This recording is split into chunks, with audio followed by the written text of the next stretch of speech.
today we are discussing the ever-important topic of learning to regroup when life throws you a curveball. Hi, you're live and on the air with The Naked Truth with Alicia New. Hello. My name is Marlon. I'm a clownfish. Probably 9 years ago. It was after my divorce. Mm-hmm. And it was about a year after the divorce where I thought I should have been okay. Mm-hmm. And I realized I had hit rock bottom very quickly, spiraled out of control, made one bad decision after another. Mm-hmm. And I was at a point where it took every bit of energy I had to get out of the bed and go to work. Mm-hmm. A single parent, knew I had to do these things, but everything I did was an effort. Mm-hmm. The one thing I felt I was really good at was being a mom. Yeah. And I realized then I wasn't even doing a good job at that. Oh. And I guess that's what made me realize, hey girl, you just got to do something. You can't do this on your own. Mm-hmm. And y'all laugh at me now because I run all the time. But I went and saw a psychiatrist, found a good counselor that I felt comfortable with. Okay. And her first advice was, find something you can do by yourself. Mm-hmm. And for me, that started out as running. Mm-hmm. And running certainly didn't help me get my head back on straight. I mean, it didn't do it by itself, but it helped. Yeah. But it was that point that I looked at that most precious gift in life and said, she deserves better than this mom that's falling apart. Yeah. Well, I think... And I was one of those people who, depression is for weak people. Mm-hmm. And I'm not weak. Right. Well, we were a couple of weeks ago, I don't know if you heard the interview with Jenny, but a couple of weeks ago, Jenny was talking about after her husband died, she always thought that therapists were for people who are weak.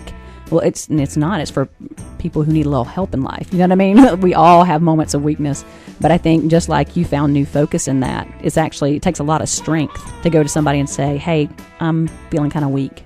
It takes a strong person to be able to look at themselves that way, and it sounds like you did just that. Yeah, it took me a long time to embrace that, though, because I was very much like that. Depression is for weak people. Just suck it up and get on with life. Mm-hmm. But those people, too, I think people who don't deal with it when it happens, when they sweep it under the rug, then those are the people who end up staying in that position of making bad decision after bad decision. Then a lot of those people continue in those same patterns over and over and over again. And I know where you are today. I know who this is. So I know that you've regained a lot of focus in your life. You can sort out a lot of things when you're running. I do, and sometimes what starts off as a 4-mile run turns into an 8-mile run because it takes me that long to sort it out. Yeah. But that's a good time for me, and that's kind of the advice I give to other people is it's not a sign of weakness. Mm-hmm. You need to find something where you can sort out those feelings, and if that means you got to get somebody to help you do it, you need to do that. Yeah. Because I was at a place in life where I had made some really, really bad decisions. I'd almost lost my job. Mm-hmm. I've got all this responsibility, and it was all me. Mm-hmm. Right. And I just had to find a way to deal with that and regroup and say, hey, that you're better than this, and you deserve better than this. And you have, too, from what I know of you. Like now, you've got a supervisor's position at work, if I'm not mistaken. Right. And you're even moving on now to a second career once your retirement comes up in, 7-8 years? So you have a lot of focus in your life now from taking that time, refocusing, and coming up with a new plan for life, and you're moving toward that. So that's very amazing. You are acceptable. Great! You want to see me naked? Fear and arrogance have a strangely close relationship in this process of trying to control life. Fear causes us to pull away from what clearly was put in our lives for a reason. Arrogance causes us to feel we are the all-knowing eye that understands when things are appropriate, never realizing how inappropriate we are being in the process. The older I get, the more I realize how little I know.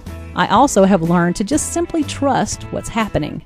None of this is in my control, but I do trust the one who is. What I can control is my intentional actions. When I see that a friend or opportunity has been placed in my life, I can seize that opportunity. I can run with that opportunity.